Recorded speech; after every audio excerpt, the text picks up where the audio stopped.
আজি মোৰ চেনেলত মই এগৰাকী অতিথি আমন্ত্ৰণ কৰি আনিছোঁ আৰু যিগৰাকী অতিথি হৈছে এক্সেছ বাছ ফেচিলিটিৰ ৰীতা গগৈ শইকীয়া। ৰীতা, তোমাক মোৰ চেনেললৈ স্বাগতম। ধন্যবাদ। আৰু এইখিনিতে তোমাৰ পৰিচয়টো নমস্কাৰ, মোৰ নাম ৰীতামণি গগৈ শইকীয়া। মই বৰ্তমান এক্সেছ বাছ ফেচিলিটেটৰ লগতে টেৰো কাৰ্ড ৰিডাৰ। আপোনালোকে জানি আজিকালি এই এক্সেছ বাছ আৰু টেৰো কাৰ্ড এই মানুহৰ জনপ্ৰিয়তা অৰ্জন কৰিছে, কিয়নো সুফল দিছে মানুহৰ মাজত। আৰু আজি এখেতে মোক নিমন্ত্ৰণ কৰি অনাৰ বাবে অশেষ ধন্যবাদ জ্ঞাপন কৰিলোঁ। আজি কি উদ্দেশ্যৰে তেখেতে মোক নিমন্ত্ৰণ কৰিলে গম পাম ভিডিঅ'ৰ মাজলৈ। এক্সেছ বাছৰ লগত এবছৰ হ'ল ময়ো জড়িত হৈ আছোঁ। মই এগৰাকী প্ৰেক্টিচনাৰ, কিন্তু তেওঁ যিহেতু ফেচিলিটেটৰ মোৰ ঘৰ ৰহা ৰজাগাঁও, তেওঁ হৈছে ৰহা গড়বাই। গতিকে মই শেহতীয়াকৈ জানিলোঁ যে আমাৰ গড়বাইত এগৰাকী ফেচিলিটেটৰ আছে। আজি অলপ দিনৰ পৰা মই ভাবি আছিলোঁ যে আমাৰ ৰহাত যিসকলে উদ্যমী মহিলা নিজৰ পাকঘৰটো শৃংখলাৰ বাহিৰেও তেওঁলোকে এটা দিশত পাৰদৰ্শিতা অৰ্জন কৰি আছে, সেই মহিলাসকলৰ পৰা মই সৰুতে হ'লেও এটা ভিডিঅ' প্ৰস্তুত কৰিম। আৰু মই প্ৰথমে লগ পালোঁ ৰীতাক, আৰু খুব ভাল লাগিছে ৰীতাক লগ পাই লৈ পেলাই। তেওঁ এগৰাকী ফেচিলিটেটৰ, মই খুবেই সুখী। মানে আমাৰ ৰহাত যে এগৰাকী ফেচিলিটেটৰ হ'ব হৈছে, আৰু তেওঁ অলৰেডি ক্লাছ দি আছে অক্টোবৰ 9 পৰা শিমুৰলৈ। আৰু এইখিনিতে মই জানিব বিচাৰিছোঁ ৰীতাৰ পৰা, আজিৰ দিনত মানুহৰ এটা মানসিকতা, এটা সন্তানী জন্ম দিয়ে হয়নে, তাৰপিছত ডাঙৰ হোৱাৰ পিছত তাৰ যিটো মৰি পৰিছোঁ মোৰো এটা ল'ৰাই নিঃসংগতা অনুভৱ কৰি পইচাবিলাক বিপথে যায়, ডাঙৰ হোৱাৰ লগে লগে কিবা নিচাজাতীয় বস্তুৰ প্ৰতি আসক্তি হয়, ডিপ্ৰেশ্যনত যায়। গতিকে নিগেটিভিটি আৱৰি লয়, তেওঁলোকে কোনো পজিটিভ কথা নকয়। এই ক্ষেত্ৰত তুমি কি ক'ব বিচাৰা সমাজৰ উঠি অহা প্ৰজন্মৰ কাৰণে? ধন্যবাদ। প্ৰথমতে আজিকালি সমাজখনত নিগেটিভিটিয়ে গ্ৰাস কৰি উঠিছে, হয়। তো সেইটো যিটো দিশৰ পৰাই নহওক, আপুনি ক'লে যে সন্তান বা এটা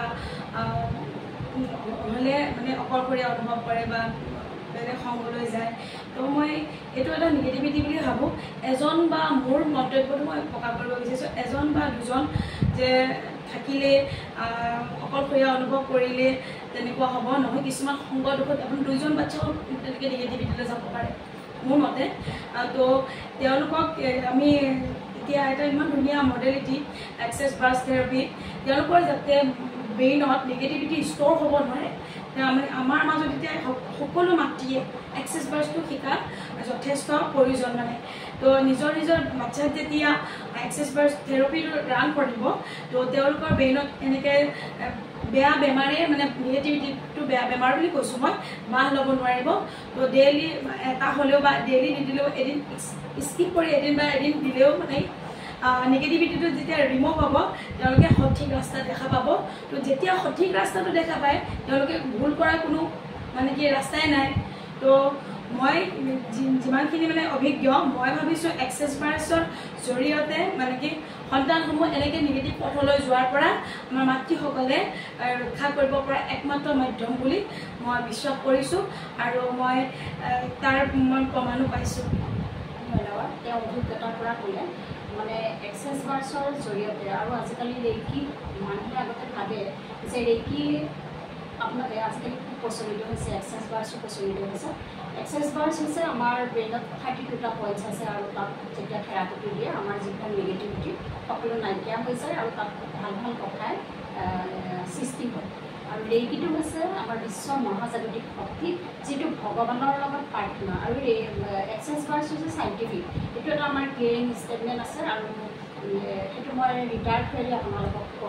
মানে সুধিম। গতিকে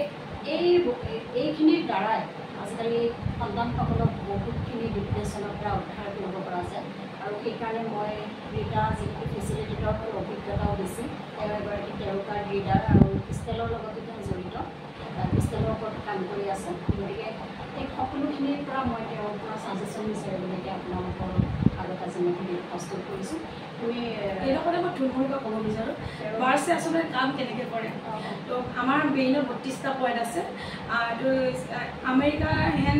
এটা মানে কি ডেভেলপমেণ্ট কাণ্ট্ৰি, মানে কি আপোনালোকেও জানে আৱিষ্কাৰ হৈছে এইটো,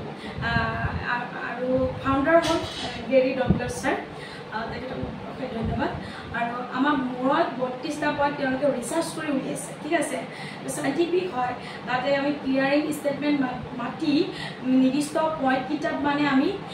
বাছটো কৰিলে কি হয় সেই যি ব্যক্তিজনে বাছটো ল'ব আৰু যিজনে দিব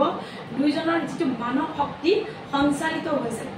দুজন মানৱ শক্তি থাকে ন এনাৰ্জি এটা থাকে যে মানুহৰ যেতিয়া মানুহৰ কিবা বেমাৰ আজাৰ হয় এনাৰ্জিটো তেতিয়া ল' হৈ যায় কাম বন কৰিব মন নাযায় আৰু সেই এনাৰ্জিটো আমাক চলাই ফিৰাই আছে ন সেইটো এটা নিৰ্দিষ্ট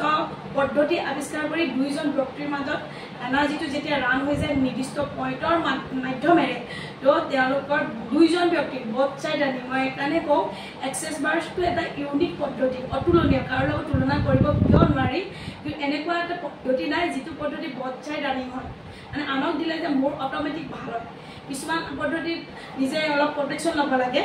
আৰু এতিয়া ডক্টৰ এজনে ট্ৰিটমেণ্ট কৰিলে বেমাৰীজনে ভাল পায় ডক্টৰ এজনক শৰীৰটোৰ কাৰণে একো নহয় তো আমাৰ ইয়াত মানে বেমাৰীয়ে হওক বা ডিপ্ৰেশ্যনৰ কাৰণে কাৰোবাক যদি 1 ঘণ্টা ছেশ্যন দিওঁ মোৰ ফুল বডি মানে কি বাছ ৰান হৈ যাব মই অট'মেটিক হিল হৈ যাম ইউনিক হয় আৰু যেতিয়া ছেশ্যনটো দিয়ে মানে কি যদি প্ৰফেশ্যনেল ল'ব বিচাৰে ছেশ্যনটো দিলে তেওঁ ফিজ এটাও পায় সেইটো কাৰণে মানে মই অতুলনীয় মানে পদ্ধতি বুলি মই ক'ব বিচাৰোঁ আহক আপোনালোকে সকলোৱে এক্সেছ বাছক আদৰি লওক আৰু মোৰো চেনেল এটা আছে গাইডেন্স বাই ৰীতা 254 তাতো কিছু ইনফৰমেশ্যন পাব আপোনালোকে যাই পেলাই ভিজিট কৰিব পাৰিব থেংক ইউ আৰু কি জানিব বিচাৰিছে বাৰু বিচাৰিছোঁ মানে তেওঁ 13 কাৰ্ড আপোনালোকে এতিয়া গম পালে এক্সেছ বাৰ্ছে কিমানখিনি দিশত কাম কৰে এক্সেছ বাৰ্ছ ছেশ্যন দিলে এক্সেছ বাৰ্ছ দিলে আপুনি আৰ্থিকভাৱেও টনকিয়াল হ'ব আৰু শাৰীৰিকভাৱে আপুনি বহুতো মানে এনাৰ্জি লাভ কৰিব সকলো ফালৰ পৰাই আৰু আপুনি কোনো ধৰণৰ নিগেটিভিটিৰ কথা আপোনাক ক'বলৈ মন নাযাব আমি বহুত মাইণ্ডটো ফ্ৰেছ হৈ থাকিব আৰু এটা সুস্থ মগজৰ সমৃদ্ধিয়ে বিৰাজমান কৰে এখন ঘৰত সুস্থ মগজ নাথাকিলে সকলোৱে মনটো যদি পৰিষ্কাৰ হৈ নাথাকে মানে নিগেটিভিটি থাকিলে সেইখন ঘৰত নিগেটিভিটি এটেক হ'ব সেইকাৰণে আপোনালোকে তাৰ মুখে এইখিনি জানিলে গতিকে এক্সেছ বাৰ্ছে সকলো দিশতে কাম কৰে গতিকে আপোনালোকে যদি ছেশ্যন ল'ব বিচাৰে কণ্টেক্ট কৰিব পাৰিব মোৰ ৰীতাৰ ফোন নম্বৰো দিয়া থাকিব মোৰ ফোন নম্বৰো দিয়া থাকিব আৰু যদি ক্লাছ কৰিব বিচাৰে তেওঁৰ ওচৰত প্ৰথম ক্লাছ হওক দ্বিতীয় ক্লাছ হওক আমি এক্সেছ বাৰ্ছত তৃতীয় 3টা ক্লাছ কৰিব লাগে ফাৰ্ষ্ট ক্লাছ ছেকেণ্ড ক্লাছ আৰু থাৰ্ড ক্লাছ 3জন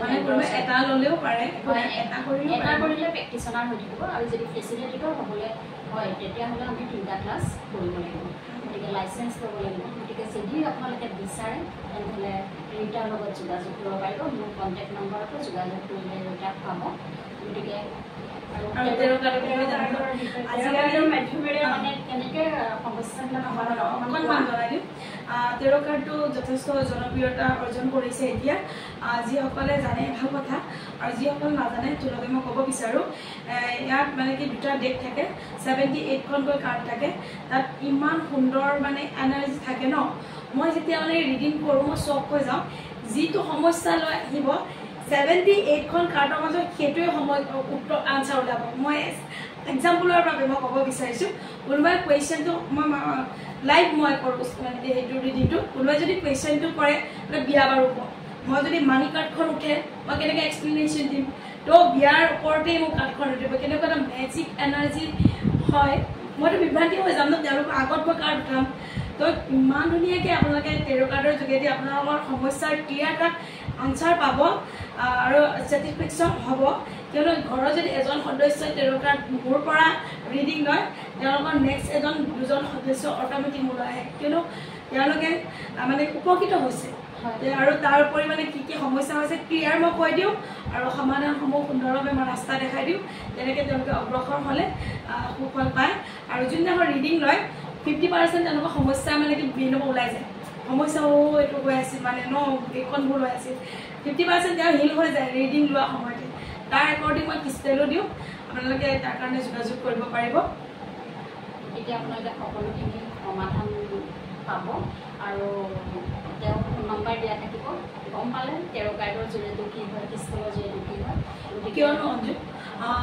যিহেতু আমি যিকেইদিন জীয়াই থাকোঁ সুখ শান্তি সমৃদ্ধিয়ে জীয়াই থাকিব লাগে অকল মই থাকিলে নহ'ব তুমি থাকিলে নহ'ব গোটেই সমাজখনেই যাতে সুখ শান্তি সমৃদ্ধিৰে বিৰাজমান কৰি উঠক তাৰ প্ৰচেষ্টাতে আমি আগবাঢ়িছোঁ তোমাৰ এইটো পদক্ষেপ লৈছা যে এটা মানে কি ভাল ভাল মানে যোনে এটা ক্ৰিয়েটিভিটি চাইডত মানে নিজৰ সংসাৰখনত চম্ভালিও কৰি আছে কাম তেওঁলোকক সমাজৰ আগত প্ৰতিস্থাপন কৰিবৰ কাৰণে এটা পদক্ষেপ লৈছে তাকো মই কাৰণে তোমাক অশেষ ধন্যবাদ জ্ঞাপন কৰিছোঁ আৰু তেতিয়া মানে মানুহ উৎসাহিত হয় যে ঘৰখন চম্ভালিও আমি কিবা এটা কৰিব পাৰোঁ ব্যস্ত থাকিব পাৰোঁ যাতে নিগেটিভিটি আমাৰ মাজত সোমাব নোৱাৰে বিজি মনত এটা কেতিয়াও নিগেটিভিটি আহিব নোৱাৰে ব্যস্ততা আৰু বেয়া কথা চিন্তা কৰিবলৈ সুবিধা নাই তাৰ মাজত যদি আহে কি ধুনীয়া ধুনীয়া মডেলিটি আছে আপোনালোকে তাক কাষ চাপিব পাৰিব